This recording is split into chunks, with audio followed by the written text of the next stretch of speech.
Hey everyone, welcome back to another episode of Studio Diaries. We are back with another incredible studio that has fantastic vibe and a great setup to inspire any music lover. But before we dive in, a huge thank you for the amazing response for our last studio tour at Chamundeshwari Studios. We've hit almost 15,000 organic views. If you haven't checked that out yet, make sure you do after this one. Today we are at Audiokraft Studio, the creative space of the super talented Gagan Badireyia, an amazing composer who's worked on acclaimed films like Ebaani Thabida Eliali, Kerebette, Malgudi Days and many more. Gagan was also one of the music directors for Katha Sangama, a project I was lucky to be part of, and that's where we first connected. He's collaborated with legends like Sonu Nigam, Kailash Kher, Armaan Malik and even worked with independent artists like All OK, just to name a few. Although Gagan couldn't join us for the shoot due to an important meeting, we were in excellent hands with Aniket, the studio's mixing engineer. And let me tell you, this guy knows his stuff. He's mixed songs for several big films and shared some amazing insights as he walked us through the studio and gear setup. If you enjoy this kind of behind-the-scenes content, make sure you hit the subscribe button and share it with a friend. There's a lot coming your way. Grab a coffee, sit back, and let's get right into it.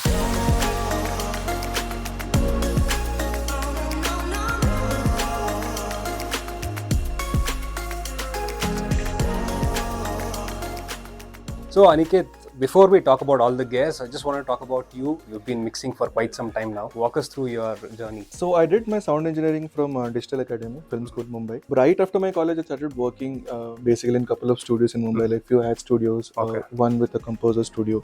Then I moved to Bangalore in 2019. From that time onwards, I have been working in Bangalore and in Audiokraft. So in this October, it will be around 6 years. So this is a new space. We earlier had Audiokraft Studios in HSR, 4th sector, where we had worked earlier for a couple of mixes and recordings. Since last 3 years we have been running this, we wanted an upgrade, a major upgrade with more mics, the space itself, more tech and everything. So that's when we decided to move over here. So you've been working with a lot of big names like Charan Raj. Hanuman kind usually used to record back in the day here at Audiokraft. How has your experience been working with all these like big names? Really grateful for all the artists who trust us and who come over to us for any kind of service. Maybe it's a recording, for mixing, producing or anything. Working with these artists have been really nice, really amazing, and it has also helped me to understand their own music much better, where we are trying new things, experimenting. Sometimes we fail, but we start again. At the end of the day, we reach to the output. So the process, the journey to reach the output is like really good. Like that's I'm sure like tracking all these live instruments and working with these artists, I'm sure you would have also learned a lot. Right? Yeah, definitely. Like when you spend time with these artists, or I would say any artist, you definitely learn something out of that session. Even if it's a voiceover session, you take away something from that session with you. So that's really nice. That's what makes every session rememberable. Aniket, we know that Gagan is the owner of this and he's the proprietor. Unfortunately, he's unable to come today because of some meeting that he has. But we see a lot of awards, and I see that you've also won the Best Studio Award. So can you just talk about these awards? This is the Clef Music Awards. This Gagan sir won for one of his independent songs called Pia. The song was sung by Siddharth Dalmanu. He has also got a Saima Award for Best Music Director for one of the films that he did. It was called Avarta. It's a short film. Studio of the Year Award. So this was at IRA, was held in Mumbai last year.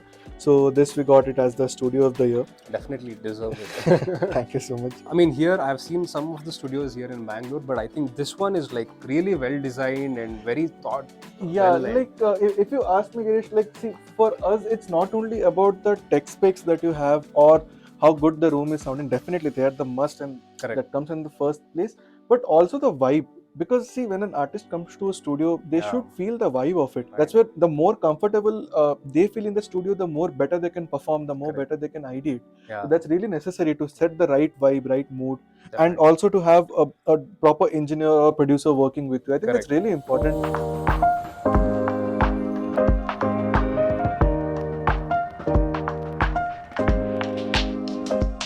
I just wanted to talk a little about this room before we start off with the gear. So can you just walk us through like what we have here? Yeah, so this is a control room for Studio A. It's a very lively sounding room that we've designed here, since mainly we mix and master here and recording for playbacks, and a lot of podcast recording also happens here on this sofa right here and stuff. And when you're in the room, you also don't feel that claustrophobic kind of a Exactly, thing. yeah. I You mean, feel the very vibes open. actually is really good here. Yeah, it's more breathable. Since you have big speakers, I think the room also... Correct. The room also needs that space for Correct. the speakers to resonate properly as Correct, well. correct. And the reason we have made the control room so big is because when the whole team comes across, maybe it's an agency or it's a production house or music directors, producers, bands and all, so they can sit on the sofa easily and they can listen to the stuff. They can communicate with the artist through the glass that we have. It's a good see-through glass. So these are our far fields. They're very loud. They're a little bit colored as well on the low ends and the high ends. I generally check my masters on these, or if somebody wants to listen something. Sometimes work on mixes also through these, like background score and stuff. These are Focal Cryo 11Bs. So, and the stands we got it custom made. These are more like magic speakers to me. These are Quested S8Rs. Very flat. Most people find it boring because of the sound response it has, but for engineers, I think this is like a gold. So these are the main speakers which I use for mixing and mastering. Basically, anything which I'm monitoring from these, the translation is pretty good outside the room. The commercial audience that we have is on phone speakers, earphones, earbuds, so it should translate very well. This gives a very good response, and the best thing is you don't get ear fatigue on this because the response is so smooth. You can actually work on longer hours. This one is SPL MTC Mac 2. It's a monitor controller. So this mic is the mic I was talking about, the powerful talkback mic. So right now it's in SP1, speaker 1, which is this. You can always switch to focals, which is speaker 2. This is again a custom-made table according to the equipments that we had. Only these many things are gonna be on the table, so we don't wanted to keep it much crowded and stuff. And the height is also designed accordingly to the ear levels and everything.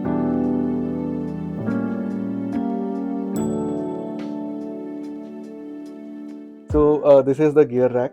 We really put thoughts into it before making the whole thing and collecting things of actually what we need instead of just making it and lying it around in the studio. Right. So we pretty much use everything from it. This one.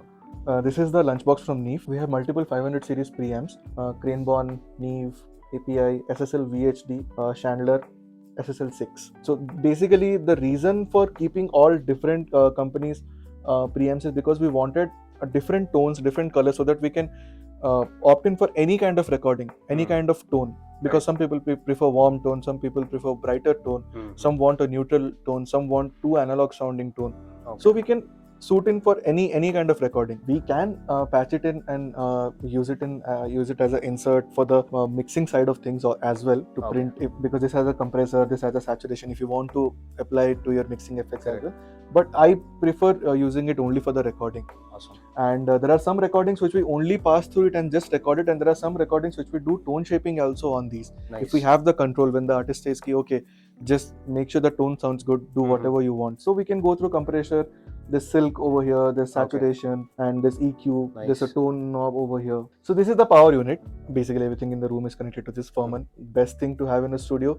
And it's really an important thing because the power spike in your building can happen anytime, even if you have the safest of safest sources and stuff. Better to have this. It's a power conditioner, really works well. Prism Atlas as a sound card. We have been using this for a couple of years now.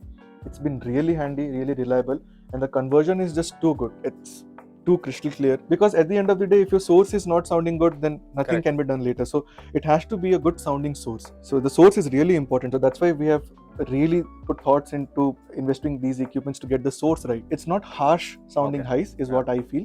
Again, depends on the mic, depends on the pre as well, but the natural tone of it also is very clean, like very neutral sounding, you can say. The warmthness is just right. It's not too muddy, it's not too warm or too bright. It's just correct. Some people even ask to record directly into Prism without any color of preamps. So we do that as well, depending on the need. So this one is what mainly I use for mastering most of the times.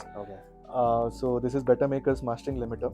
It's a hybrid unit. The best thing about this is you can save the presets. When I work on a particular master, I save the preset after completing it, because I generally send options for what I do. So if some corrections come, I'll have to recall that. So I don't have to note down the settings. I can do an easy recall. So that's the best thing about it. That's true. It has a Beta Maker plugin itself, which is the same looking as basically what you see on the display. It's same on the plugin. So basically, it doesn't only has a limiting option. It has clipper. It has color option, basically giving you odd and even harmonics options on different frequencies, as you can see over here. Odd and even. You can switch to. It has a drive at knob also. So that's there is width option also. MS. Stuff like that. So Tone Beast is again a preamp from Warm Audio. Very good sounding preamp. It has a very particular tone, I feel, because the saturation on this is pretty strong, which might not be a good scenario for recording all the time until and unless I'm recording rock or metal. It sounds good on percussions, but only on certain percussions. On very, very dynamic percussions, Indian percussions, it does sound good, but sometimes it just sounds a little too crushed. So basically, this is a channel strip from Tegler. It's a tube unit. It has EQ, compression, and your regular gain thing. So it really, and you can control the compression as well, the opto mode, the output. You can bypass the tube if you want, the Vari tube option. You can bypass the compressor. There is a very nice feature on this. So you can choose if you want the EQ before the compressor or EQ after the compressor. So that's a very nice feature, I feel, for a hardware pre. And EQ also bypass. There's a polarity bypass thing. There's a low cut, 80, 160 and flat, and there's a mic line option and the phantom. I use it generally for recording itself. Everything apart from that is only used for recording. Very sweet tone, especially the highs, right? It's like very buttery smooth kind of highs when you pass through these. So for example, if you're recording with an FET microphone but with a little bit of warmthness, you can use this. The highs it gives is like really good. Like I really prefer it for the highs. Honestly, has a little bit of that Pultec kind of a sound to it, even if it's not doing the same curve. But the tone is little similar only on the highs. The lows are very different, definitely, but the highs are very smooth. So this is an ADAT preamp. I generally use it for recording drums. It's a very good sounding preamp, but really good, works really good on dynamic instruments is what I would say. And the color of this is actually very neutral. Sometimes what happens is, even when people want color but not so much color, I would prefer using this one rather than using any of these, because they add a little bit of saturation, little bit of color to the unit.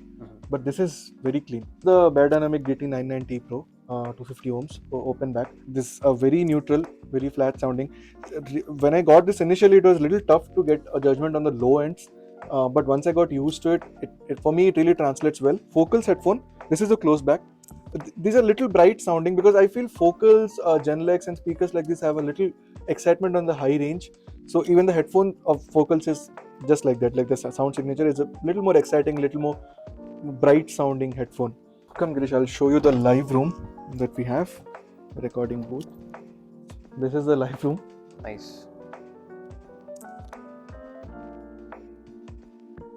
This is one thing that we really wanted to incorporate when we moved to the new space, that to have a duct AC, a silent AC in the recording booth, because when you're recording for longer hours, the artist shouldn't feel very claustrophobic or very clumsy or things like that. Since we do a lot of shoots also, like people come and shoot also, podcast and stuff. So when they're shooting, when there are like big lights, shoot lights on your face and all, so you need to keep the AC temperature high. As you can see, the acoustics are pretty tight over here, but it also has a little sweet tone to it, as you can notice. It's not acoustically dead, as we saw it in the control room as well. So we have a bigger stand over here. So this I generally use for mounting Manly microphone or Telefunken or mics which are heavy basically. So this really helps in for that. Smaller stands for percussions and stuff like that, and the normal heighted stands for other things. Two different type of headphones for recording depending on the artist's comfortability and the sound signature. This Sennheiser HD 280 Pro. These are very nice. Audio Technica's M20s. M20X. Yeah, M20X. It's a good headphone. So both does the job for us. We have a couple of other headphones like Austrian Audio and things like that. So these are just a couple of mics from the mic locker room. We have a mic collection of a lot of different mics. Dynamics, condensers, tube mics, ribbon mics. This is Manly reference cardioid. It's a tube microphone. Basically, when you record something on this, you feel like the sound itself is like some larger than life kind of a sound it gives. I personally feel it has a very brighter tone. It has a very open sounding tone basically. The mid-range and the highs are very much well defined. Where you need that texture, that kind of a tonality thing, you can choose this. So this is Telefunken. It's a tube mic again. Telefunken TA47 again is a very warm sounding mic. Basically, when you record something on this, it gives you a very nice body, very nice low end, and the highs are balanced. It's not too shrill, too harsh. By Soundtronics, it's Delta 2. It's a ribbon microphone. It has only one polar pattern, that is figure of 8.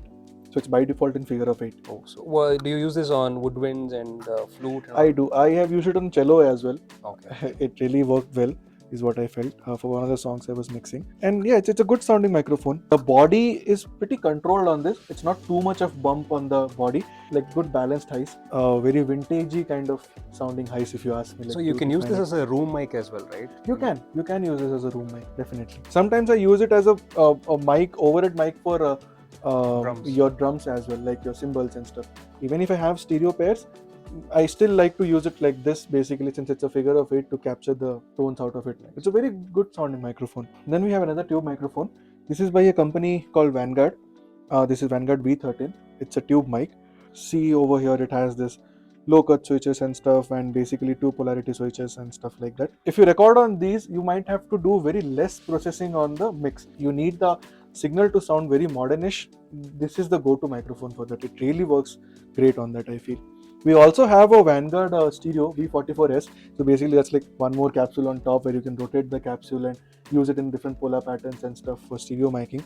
That has currently gone for servicing, but that's another Vanguard mic that we have. That's a FET, that's not a tube, but this is a tube. This is a dubbing screen, and the good thing about this is you can move it like this. Nice. The artist doesn't have to stand only at one position, like wherever they're comfortable you can place them according to the room sound also as well. You can move this.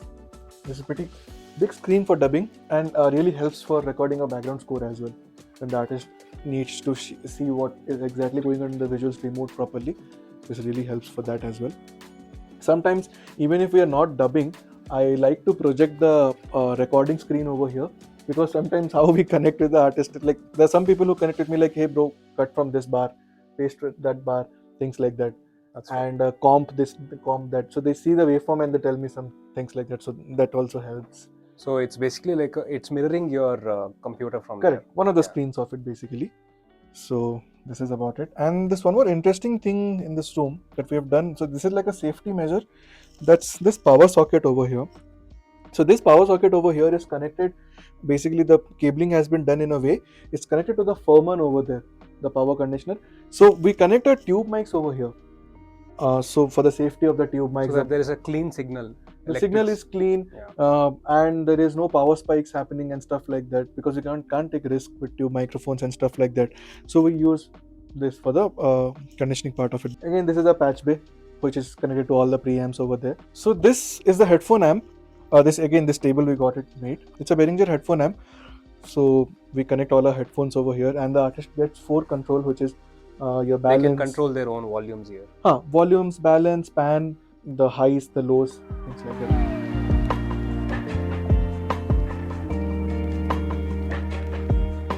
Yeah, these panels are all acoustically designed, and the paint done over this is not reflective. It's not a reflective paint.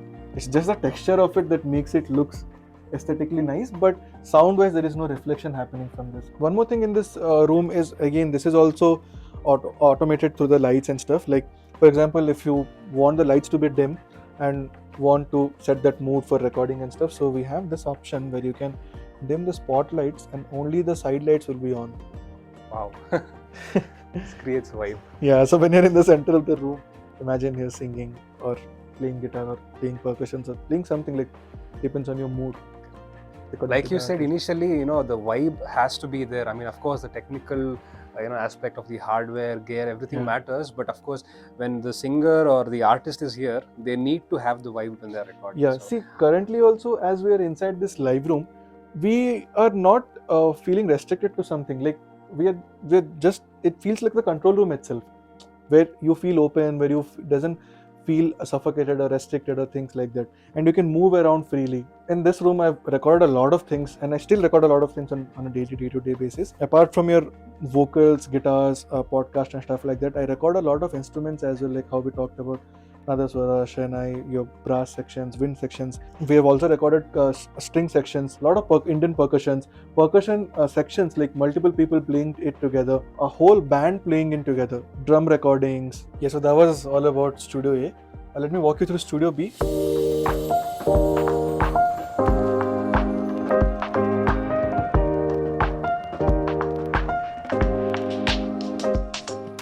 So before going to Studio B, this is a cafeteria.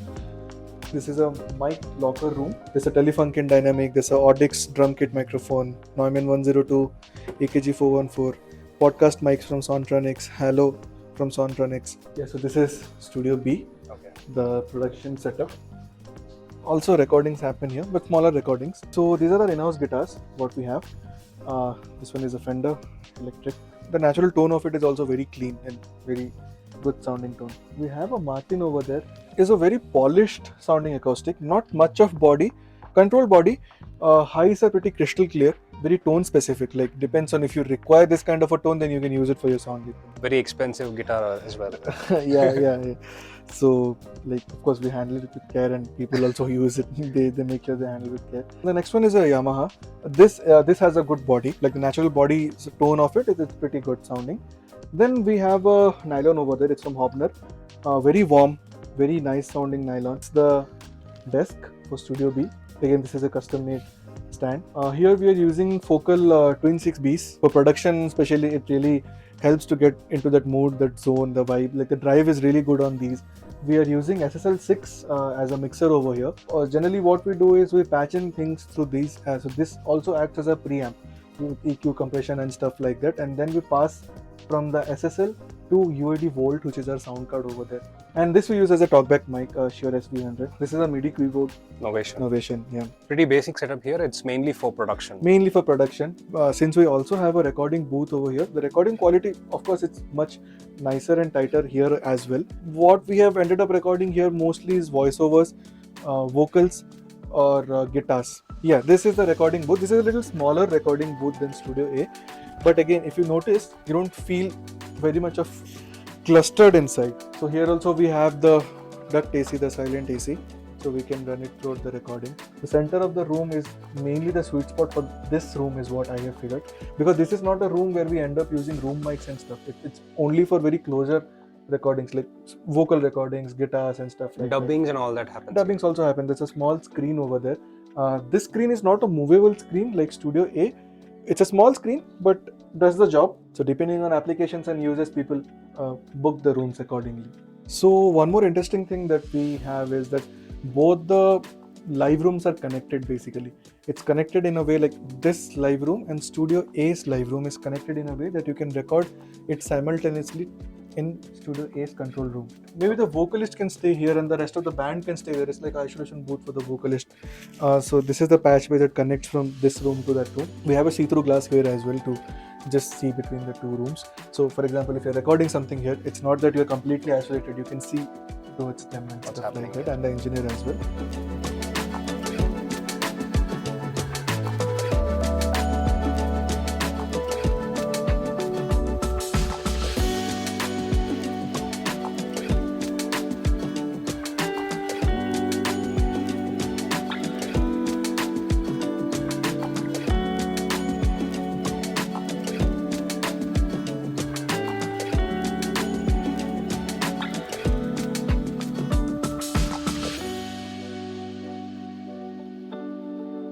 So this is a podcast room.